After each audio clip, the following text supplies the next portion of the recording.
Hello students. Hello students, ये है आपका अपना YouTube channel MD Danish mathematics classes और मैं आपका teacher engineer MD Danish sir. देखिए, अगला क्वेश्चन है हमारा जो 35 नंबर। इससे पहले बता दूं कि आप मेरा चैनल को सब्सक्राइब कर दीजिए ताकि मुझे भी हौसला अफजाई हो और ज़्यादा से ज़्यादा वीडियो दूं और ज़्यादा से ज़्यादा मतलब कि आपको फ़ायदा करा सकूं और बोर्ड में आपको फ़ायदा पहुंचे। ठीक है, तो मेरा पहला क्वेश्चन है, सॉरी, मेरा 35 वाला क्वेश्चन नहीं है, ये 36 क्वेश्चन है। 36 क्वेश्चन है। इससे पहले 35 तक बता दिया है अपना गेस से, 35 तक बता चुके हैं। ये 36 क्वेश्चन है। तो यहाँ पर देखिए क्वेश्चन क्या है, 52 पत्तों की गड्डी से एक पत्ता निकालने पर इक्का आने की प्रायिकता क्या होगी। मतलब क्वेश्चन है कि 52 पत्तों की गड्डी से एक पत्ता निकालने पर इक्का आने की प्रायिकता क्या होगी। इक्का जो होता है 52 पत्तों में 4 वो इक्का होता है, 4 ग्रुप होता है 13-13 का, 13-13 का 4 ग्रुप होता है। आपका 52 पत्ती जो होता है ताश वाला पत्ता, वो 52 पत्ता होता है, उसमें 13-13 का ग्रुप होता है। ठीक है, तो 13-13 का ग्रुप होता है, हर एक ग्रुप में एक इक्का होता है। तो इक्का की संख्या कितना होगा, तो देखिए यहां पर 52 पत्तों में इक्का की संख्या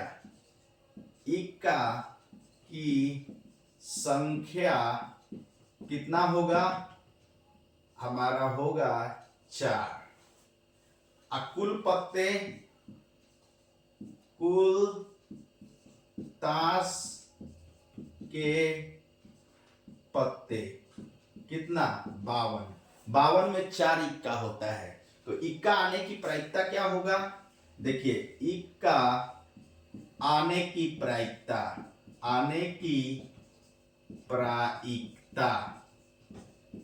क्या होगा, 4 इक्का है, 52 पत्ता में 4 है, तो ये हो जाएगा। तो देखिए हमारा ये क्वेश्चन जो था, इस क्वेश्चन को भी समझ लीजिए। 52 पत्तों की गड्डी से एक पत्ता निकालने पर इक्का आने की प्रायिकता क्या है।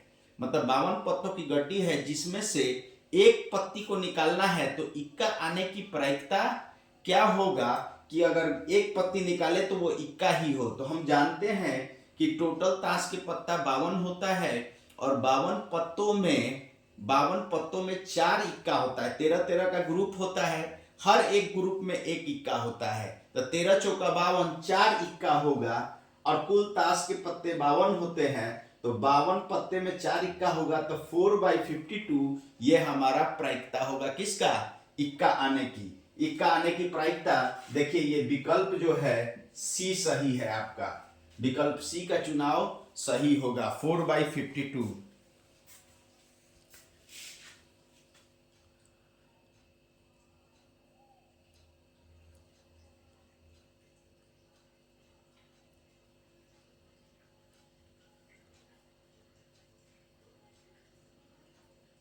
पीई प्रायिकता का ही क्वेश्चन है, प्रोबेबिलिटी का।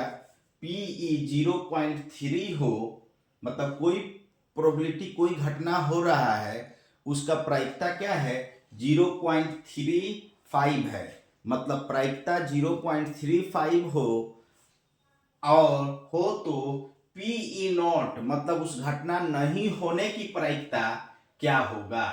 देखिए यदि कोई घटना हो रहा है, मतलब पीई मतलब कोई इवेंट, ई फॉर इवेंट, किसी भी इवेंट होने की प्रायिकता 0.35 है, तो उस घटना नहीं होने की प्रायिकता क्या होगी, बी पी ई पर बार मतलब वो घटना नहीं होने की प्रायिकता क्या होगी। तो किसी भी घटना होने और नहीं होने की प्रायिकता हमेशा कितना होता है, उन दोनों का सम, किसी घटना होने और नहीं होने का प्रायिकता का सम हमेशा 1 होता है, होने और नहीं होने।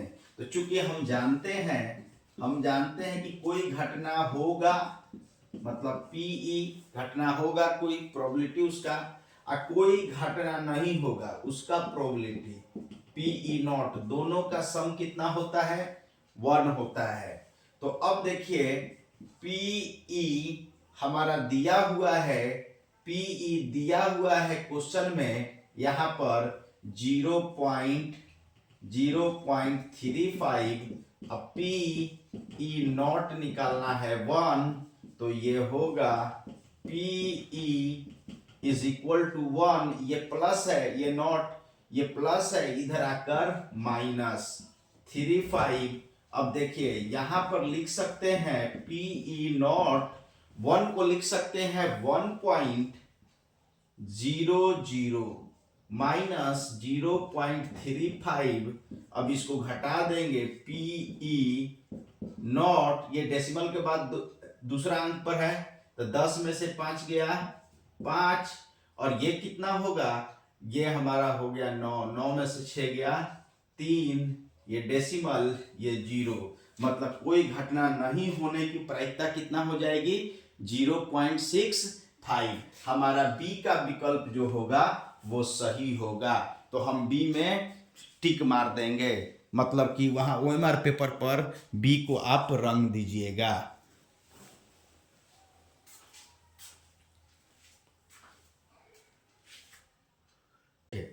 मेरा अगला क्वेश्चन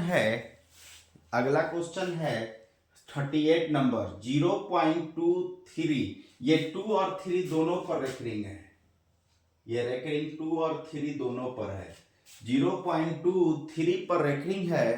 तो बोला है कि इसका मान क्या होगा, मतलब 0.23 पर रेकरिंग है, मतलब यह अशांत दशमलव है, लेकिन अशांत दशमलव है, लेकिन ये रिपीटिंग है। रिपीटिंग कहने का मतलब होता है कि जो बार बार आवर्ती है, मतलब रिपीटिंग मतलब आवर्ती है, जो बार बार रिपीट करता है वो है। तो ऑप्शन इसका क्या होगा, जब इसको दशमलव प्रसार को खत्म करेंगे और इसको बनाएंगे हम किस में, परिमेय संख्या में लाएंगे, p/q के फॉर्म में आएंगे, तो 0.23 पर जब रेकरिंग है तो उसका मान क्या होगा, ए में 23/99, बी में 23/90, सी में 70/30 और डी में 21/90। इसमें से कौन सा मान होगा। तो देखिए हम क्या करेंगे, सबसे पहले सॉल्यूशन लिख देते हैं और यहां पर लिख लेते हैं माना 0.23 पर recurring is equal to x मान लिया, हम मान लिए कि x होगा। तो इसका मतलब क्या हुआ कि ये 0.23 बार बार आता रहेगा, 23 बार बार आता रहेगा, क्योंकि रेकरिंग 23 पर है, तो 23 बार बार रिपीट करेगा। जिस पर रेकरिंग होता है वो बार बार आता है दशमलव में। यह अशांत दशमलव होता है लेकिन आवर्ती होता है, मतलब रिपीटिंग होता है। तो अब क्या होगा, हमको निकालना है कि इसका वैल्यू क्या होगा, मतलब p/q के रूप में लाएंगे तो कौन सा होगा इन चारों में से। तो अब देखिए हम क्या करते हैं, दोनों तरफ इसको इक्वेशन 1 मान लीजिए। अब दोनों ओर 100 से गुना करने पर हम पाते हैं, दोनों तरफ 100 से गुना कीजिए, क्या होगा, LHS में भी और RHS में 0.23 डैश डैश ये इंटू 100x। तो ये देखिए ये हो जाएगा, एक पर 2 जीरो है तो 0.2 अंक चला जाएगा, तो 23.2323 इसको लिख सकते हैं, क्योंकि ये रेकरिंग 23 पर है, मतलब ये बार बार आता रहेगा, जितना बार चाहे मन करे उतना बार लिख सकते हैं। ठीक है, इसको इक्वेशन 2 बना लीजिए। अब इक्वेशन 2 में से एक को घटाने पर, इक्वेशन 2 में से एक को घटाने पर, तो 2 को ऊपर रखिए, 100x is equal to 23.2323 dash dash, और एक कौन है, x है, तो x देखिए x इज इक्वल टू 0.23, यहां पर भी 23 लिख दीजिए, 23 डैश डैश, ये घटा रहे हैं, प्लस है तो माइनस, प्लस है तो माइनस। तो देखिए 100x में से एक x गया 99x, 100x में से एक x गया, ये हो गया हमारा 99x, और ये सामने सामने घटता जाएगा, जीरो होता जाएगा, तो ये दशमलव में जीरो हो जाएगा सब। 3 में से जीरो गया 3 और ये 2, तो ये x का वैल्यू हो जाएगा 23/99, x का वैल्यू हो गया। अब देखिए ये x जो है, x को किसको x माने हैं, इसको माने हैं 0.23 पर रेकरिंग को x माने हैं, तो इसका मतलब हुआ, देखिए इसका मतलब हुआ 0.23 पर रेकरिंग है, इसका मान हो गया 23/99। अब इसमें से चुन लेना है कि कौन 23/99 आ रहा है, तो हमारा ऑप्शन ए आ रहा है, तो ऑप्शन ए करेक्ट होगा, सही होगा। ठीक है,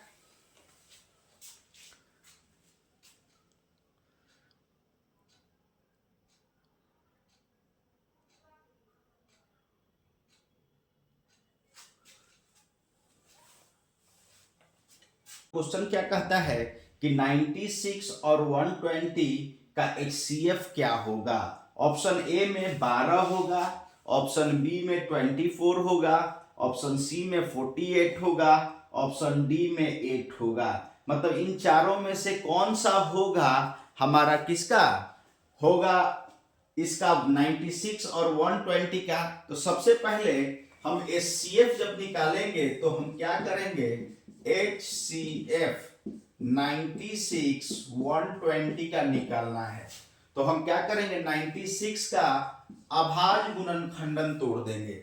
96 का अभाज्य गुणनखंडन, तो 2 से कटेगा 4 बार में, 2 चौका 8, 2 अट्ठे 16, फिर 2 से 24, 2 से 12, 2 से 6, 2 से 3 और 3 से इतना। मतलब 96 का अभाज्य गुणनखंडन होगा 1 2 3 4 5, 5 गो 2 और 1 3 लिख दिए अभाज्य संख्या में। अब लिखेंगे, देखिए अब हम 120 का अभाज्य गुणनखंडन तोड़ दें, 2 से 60, फिर 2 से 60 नहीं, 2 से 30, 2 से 15, 3 से 5, 5 से 1, मतलब 120 का अभाज्य गुणनखंडन होगा 1 2 3, 3 गो 2 और 1 3 और 1 5, ये होगा अभाज्य गुणनखंडन। अब HCF निकालना है, HCF ऑफ 96 120 हमको निकालना है। तो याद रखिएगा कि दोनों के गुणनखंडन में जो कॉमन होंगे वही हमारा HCF होता है। दोनों के गुणनखंडन में कौन कॉमन है, तो देखिए 3 2 कॉमन है, 3 गो 2 कॉमन है, दोनों में है। मतलब 96 में भी 3 2 है, 3 बार 2 है, 120 में भी 3 बार 2 है, तो 2 इंटू 2 इंटू 2 हो जाएगा। अब देखिए 3 इसमें कॉमन है, इन दोनों में कॉमन है, 3 भी कॉमन है, लेकिन ये दोनों दो कॉमन नहीं है, इसमें है उसमें नहीं है, 5 उसमें है इसमें नहीं है, तो जो दोनों में होगा वही हमारा HCF होगा। तो इसका वैल्यू कितना हो जाएगा, 2 दूना 4, 4 दूना 8, 8 तिरिका 24, 24। अब देखिए हमारा 24 कौन सा ऑप्शन है, तो ऑप्शन बी है, बी हमारा करेक्ट होगा। 40 नंबर क्वेश्चन में कि बहुपद x स्क्वायर के शून्यक हैं, कौन होगा। ए में 1 - 1, मतलब 2 शून्यक। देखिए दुघातीय बहुपद है तो जितना घात का बहुपद होगा उतना शून्यक होगा। अगर x पर सबसे बड़ा पावर 2 होगा तो 2 शून्यक, x पर सबसे बड़ा पावर 3 होगा तो 3 शून्यक, ठीक है, जितना जिस घात का कोई होगा उतना ही शून्यक होगा। तो देखिए यहाँ पर बहुपद एक्स स्क्वायर माइनस वन के शून्यक है, ए में 1 माइनस वन, बी में 1 1, सी में 0 1, डी में -1 -1। तो हम देखते हैं कि कौन सा शून्यक होता है, तो हम चेक कर रहे हैं। तो देखिए हम यहाँ पर सॉल्यूशन द्विघातीय विधि से भी निकाल सकते हैं और गुणनखंडन विधि से भी निकाल सकते हैं। बहुपद क्या दिया हुआ है, एक्स स्क्वायर माइनस वन दिया हुआ है, तो आप इसको लिख सकते हैं, क्योंकि ये अब यहाँ पर लिख दीजिए, अब एक्स स्क्वायर माइनस वन बहुपद दिया हुआ है, द्विघातीय बहुपद है, तो इसको एक्स स्क्वायर और माइनस वन को 1 का स्क्वायर लिख सकते हैं। तो ये हो गया a माइनस बी का होल स्क्वायर। देखिए इस फॉर्मूला पर ए स्क्वायर माइनस बी स्क्वायर, एक बार दोनों का जोड़, एक बार दोनों का घटाओ, ये अलजेब्रा के इस फॉर्मूला का इस्तेमाल हम कर लेंगे। तो देखिए एक्स स्क्वायर माइनस ए स्क्वायर मतलब ए स्क्वायर माइनस बी स्क्वायर का फॉर्मूला लग जाएगा, तो एक बार दोनों का ऐड, एक बार दोनों का घटाओ। अब इसको शून्य होने के लिए या तो ये जीरो होगा या तो ये जीरो होगा। ये जीरो होगा तो जीरो इंटू कुछ भी जीरो हो जाएगा, अगर ये जीरो होगा तो जीरो इंटू कुछ भी जीरो हो जाएगा, या तो दोनों जीरो हो सकता है, ये भी जीरो हो सकता है। तो देखिए यहां पर क्या होगा, शून्यक के लिए, शून्य होने के लिए, शून्यक के लिए या तो ये वाला फैक्टर जीरो हो सकता है, x plus one is equal to zero, या तो x minus one is equal to zero. मतलब ये भी जीरो होगा तो जीरो गुने कुछ भी जीरो हो जाएगा, ये भी जीरो होगा तो जीरो गुने कुछ भी जीरो हो जाएगा। तो अब क्या हुआ, x इज इक्वल टू ये प्लस वन इधर आकर minus one, x is equal to minus one इधर आकर प्लस वन। अब देखिए शून्यक हमारा क्या क्या आया, तो शून्यक हमको अभी शून्यक जो आया है वो आया है -1 और 1। तो हमारा देखेंगे कि -1 1 कौन सा ऑप्शन है, तो -1 1, तो इसको ऐसे भी लिख सकते हैं 1 -1, ठीक है, कोई आगे पीछे लिख दे कोई दिक्कत नहीं है, कोऑर्डिनेट थोड़े है, x का वैल्यू है वो। तो हम देखेंगे कौन सा ऑप्शन सही है, तो ऑप्शन ए का चुनाव 1 -1, ऑप्शन ए का चुनाव सही होगा। इस तरह से अगर क्वेश्चन आएगा बोर्ड में तो ऑप्शन ए पर आप मार देंगे टिक।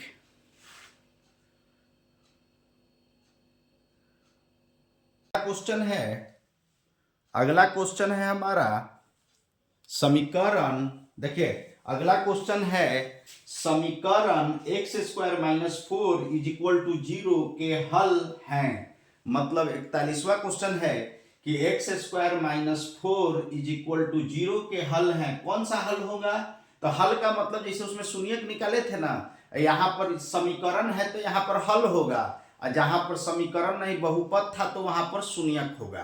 तो बहुपद था तो शून्यक निकाले और समीकरण है तो हल निकालेंगे। तो देखिए X square minus 4 is equal to 0 है तो ये समीकरण हो गया। तो हल क्या, एक्स का मान, तो एक्स का इसका कितना मान होगा, 2 मान होगा, क्योंकि घात 2 है, पावर 2 है एक्स पर, चर पद पर 2 पावर है तो 2 घात होगा, सॉरी चर पर 2 पावर है, 2 पावर है मतलब घात 2 है तो 2 हल होंगे। तो अब निकालते हैं, सॉल्व करते हैं कौन सा हल होंगे। हल ए में a प्लस -2 होगा कि b प्लस -4 होगा कि c -2 4 होगा, d 0 4 होगा। तो अब हम सॉल्व करते हैं, तो सॉल्व करेंगे, सॉल्यूशन यहाँ पर दिया है समीकरण X square minus 4 is equal to 0, X square minus 4 is equal to 0। तो अब क्या करेंगे, यहाँ पर एक्स स्क्वायर ये 2 का स्क्वायर कर देंगे, सिमिलरली इसी तरह ए स्क्वायर माइनस बी स्क्वायर, तो ए स्क्वायर माइनस बी स्क्वायर, एक बार दोनों का ऐड, एक बार दोनों का सब्सट्रैक्ट, इन्हीं दोनों का जोड़, इन्हीं दोनों का घटाओ। तो ए स्क्वायर माइनस बी स्क्वायर, 4 को 2 का स्क्वायर लिख सकते हैं, इज इक्वल टू 0। तो एक बार इन दोनों का जोड़, एक बार दोनों का घटाओ, इज इक्वल टू 0। तो देखिए अब इसका हल निकालने के लिए इन दोनों का गुणनफल 0 है, इसका और इसका दोनों फैक्टर तोड़ दिए, गुणनखंडन तोड़ दिए। अब ये दोनों गुणनखंडन का फैक्टर का गुना क्या है, 0 है, तो इसका मतलब ये 0 होगा, तो 0 गुने कुछ भी 0 हो जाएगा, ये 0 होगा तो 0 गुने कुछ भी 0 हो जाएगा, या तो दोनों 0 हो तभी 0 गुने कुछ भी 0 हो जाएगा। तो देखिए या तो x plus 2 is equal to 0 होगा, या तो x minus 2 is equal to 0, either ये 0 आइदर वो 0। तो अब क्या होगा, यहां पर x is equal to plus 2, उधर जाकर माइनस 2। देखिए x is equal to minus 2, उधर जाकर प्लस 2। तो हल क्या हुआ, हल हमारा आया x का 2 वैल्यू, एक आया हल -2, दूसरा आया 2, यही x का जो वैल्यू है। तो ये क्या होगा, हल प्लस माइनस 2, मतलब x का वैल्यू प्लस माइनस 2, मतलब आया एक बार -1 एक बार +1। तो कौन सा विकल्प सही है, तो हम देखेंगे कि ऑप्शन ए का चुनाव सही है। अब देखिए इतना क्वेश्चन हम प्रैक्टिस कराए आप लोग को, आप लोग क्या करेंगे, सब क्वेश्चन को खुद से बनाने की कोशिश करेंगे ताकि प्रैक्टिस हो आपको। आप जब तक प्रैक्टिस नहीं करेंगे एग्जाम में आप लिख नहीं पाएंगे, बहुत दिक्कत होगा लिखने में अगर प्रैक्टिस खुद से नहीं करेंगे। तो मैथ प्रैक्टिस का चीज़ है, प्रैक्टिस खूब बढ़िया से कीजिए और एग्ज़ाम दीजिए और अच्छा नंबर लाइए, ठीक है। और जब अच्छा नंबर आ जाएगा तो कमेंट में हमको बताइएगा। Thank you so much. यहीं पर वीडियो समाप्त करता हूँ।